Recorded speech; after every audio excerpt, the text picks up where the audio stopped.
अस्सलाम वालेकुम नाज़रीन, मैं हूं इस्तार अहमद। नाज़रीन, आज हम बहुत दुख और अफसोस के साथ जो है ये अपना व्लॉग रिकॉर्ड कर रहे हैं।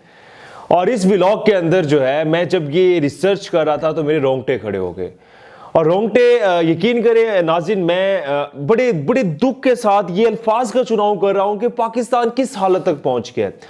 इस वक्त पाकिस्तान के पास टोटल 17 दिन का पेट्रोल है और पाकिस्तान के अंदर जो है यानी कराची पोर्ट पे 9000 कंटेनर जो है वो खड़े हैं। और वो कंटेनर इस बात का इंतजार कर रहे हैं तकरीबन जब तक पाकिस्तान जो है 4 अरब डॉलर यानी 4 अरब डॉलर नहीं पे करता, वो कंटेनर जो है पाकिस्तान के अंदर जो है वो नहीं आएंगे। अब नाज़रीन, सवाल ये आता है कि उन कंटेनर के अंदर जो है क्या चीजें हैं। उन कंटेनर के अंदर नाज़रीन मेडिसिन का सामान है। हमारे पास प्याज नहीं है, हमारे पास टमाटर नहीं है, हमारे पास इक्विपमेंट नहीं है, हमारे पास किसी चीज का सामान नहीं है। 90% सामान पाकिस्तान का इंपोर्ट होके आता है और वो सामान पाकिस्तान के अंदर जो है इस वक्त मौजूद नहीं है। यानी आप नाज़रीन ये देख लीजिएगा कि अगर पाकिस्तान ये डील नहीं करता IMF से तो पाकिस्तान डिफॉल्ट नहीं, बहुत बड़े डिफॉल्ट में हो जाएगा। यानी जो लोग ये कहते थे कि पाकिस्तान डिफॉल्ट नहीं करेगा, नाज़रीन मैं आपके सामने कुछ फैक्ट्स एंड फिगर रखता हूं। यानी देखिए, इस वक्त जो मुल्क जो डिफॉल्ट हुआ है वो कौन सा हुआ है? वो मुल्क इस वक्त सिर्फ श्रीलंका हुआ है। श्रीलंका की आपको स्टोरी सुनाते हैं नाज़रीन। मार्च अप्रैल के अंदर जो है लास्ट जहाज जो है वो श्रीलंका के पोर्ट के ऊपर खड़ा था और श्रीलंका के पास पैसे नहीं थे। 20 दिन के बाद वो जहाज चला जाता है और जब जहाज जाता है तो नाज़रीन इसके बाद क्या होता है, मैं कोशिश करता हूं कि जो हूबहू हम लोगों ने आर्टिकल लिखा हुआ है उस आर्टिकल को पब्लिक करें और आखिर में आपको बताएंगे कि ये हमारे पास कौन सा सोर्स था। कहते हैं जी मार्च 2022 में श्रीलंका में पेट्रोल का आखिरी जहाज आया। जहाज 2 हफ्ते समंदर में खड़ा रहा लेकिन हुकूमत के पास डॉलर नहीं थे। जहाज वापस चला गया और इसके साथ श्रीलंका का डिफॉल्ट शुरू हो गया। मुल्क में पेट्रोल खत्म हुआ। पेट्रोल की वजह से बिजली की लोड शेडिंग और ट्रांसपोर्ट बंद हुई, फैक्ट्री भी रुक गई। ट्रांसपोर्ट की वजह से खुराक का बहरान भी पैदा हो गया और रही सही कसर बेरोजगारी ने पूरी कर दी। यहां तक हुकूमत 12 अप्रैल 2022 को डिफॉल्ट डिक्लेयर कर दिया और इसके बाद पूरा मुल्क सड़कों पर निकल आया और अवाम के हाथों जो भी चढ़ गया, ब्यूरोक्रेट्स, अपोजिशन हो, सियासतदान हो, अवाम ने फिर उसका फेंटा लगाया। नाज़रीन, हमारे यहां पे भी कुछ ऐसा ही रवाज है। यहां पे एक शख्स को निकालने की बार बार कोशिश की जा रही है और यह भी कहा जा रहा है पंजाबी के अंदर, इन्होंने तो ना ला देंगे ऐसी, इन्होंने कभी आन नहीं देवांगे, कुछ भी हो जाए। नाज़रीन, वो है इमरान खान। पाकिस्तान के अंदर सियासत क्या है, यानी आप ये समझे पाकिस्तान के अंदर इस वक्त जो सियासत है वो ऐसी गंद के अंदर भरी हुई है कि कोई भी शख्स कंट्रोल नहीं कर सकता। मुफ्ता इस्माइल हो, शाहिद खान अब्बासी हो, वो भी ये बात कर रहे हैं कि पाकिस्तान जो है इस वक्त जो है सब लोगों को इकट्ठे मिलकर बैठना चाहिए, सोचना चाहिए स्पेशली पाकिस्तान के मुतालिक कि पाकिस्तान के हालात कहां तक पहुंच गए। नाज़रीन, पाकिस्तान के अंदर हालात सिर्फ ये हैं कि यहां का जो मीडिया है वो सिर्फ इस बात को रोना धो रहा है कि आज इमरान खान ने ये कर दिया, आज नवाज शरीफ ने ये कर दिया, शहबाज शरीफ ने ये कर दिया, फलां ढिमका ने ये कर दिया। लेकिन एक्चुअल जो फिगर है, एक्चुअल बात है, जो हम लोगों ने इतना ज्यादा डाटा रिसर्च किया, आपको सामने आपके रखता हूं, आप हैरान हो जाएंगे कि पाकिस्तान के अंदर डिफरेंट अखबार है, ट्रिब्यून अखबार है, वो क्या कह रहा है। पाकिस्तान के अंदर जो मीडिया है वो कुछ नहीं कह रहा है, लेकिन जो बैरूनी मीडिया वो क्या कह रहा है, वो ये कह रहा है कि पाकिस्तान जो है आखिरी ऑप्शन बच गया। और अगर पाकिस्तान के पास अगर लास्ट ऑप्शन बच गया तो ऐसा ना हो कि अल्लाह ना करे, मैं बार बार कह रहा हूं कि न्यूक्लियर एसेट जो हमें बेचने पड़ जाए और हमें जो है यूक्रेन वाला माहौल क्रिएट हो जाए।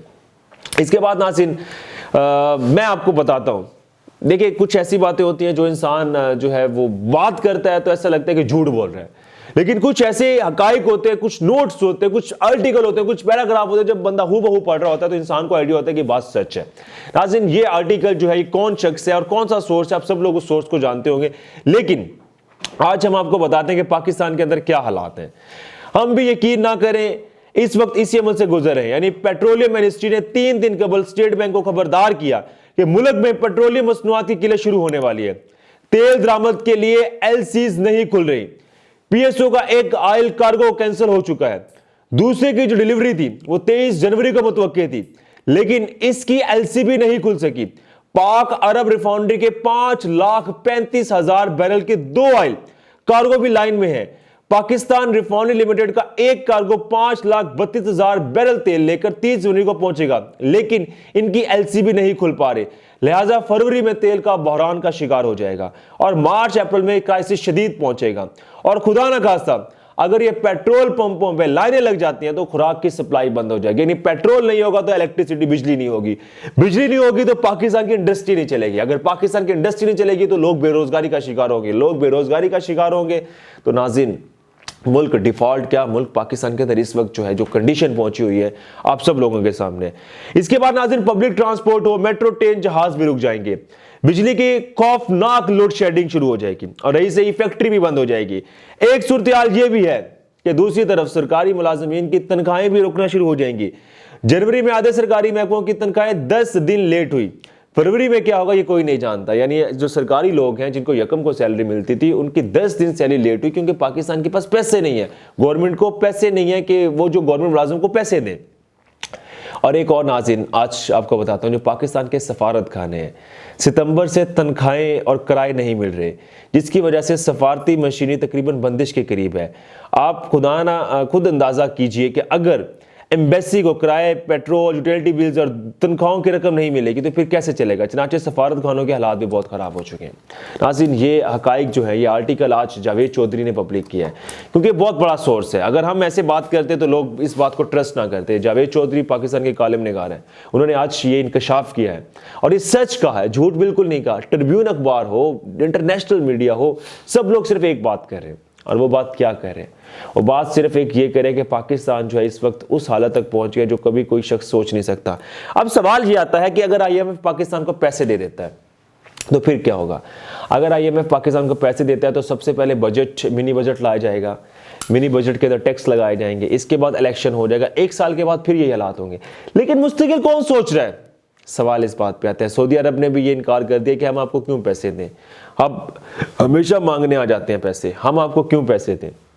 नाज़रीन अपने पैरों पे हम कब खड़े होंगे जी, हम लोगों ने फैसला करना। ऐसा ना हो कि अल्लाह ना करे कभी हमें अपने न्यूक्लियर एसिड बेचने पड़ जाए और अपनी जो आप ये समझें आसान अल्फाज में कि अपने खुराक, रोटी तरला करने की लोगों की मिन्नतें करनी पड़े, वो दिन दूर नहीं है। लेकिन अभी सिर्फ अल्लाह से यही दुआ करनी है कि अल्लाह ऐसी कंडीशन से, ऐसे स्टेज से हमें बचाए और पाकिस्तान को जो मज़हब के नाम पे बना, जिसका मतलब ला इलाहा इल्लल्लाह मुहम्मद रसूलुल्लाह था, उसको कायम दायम रखे।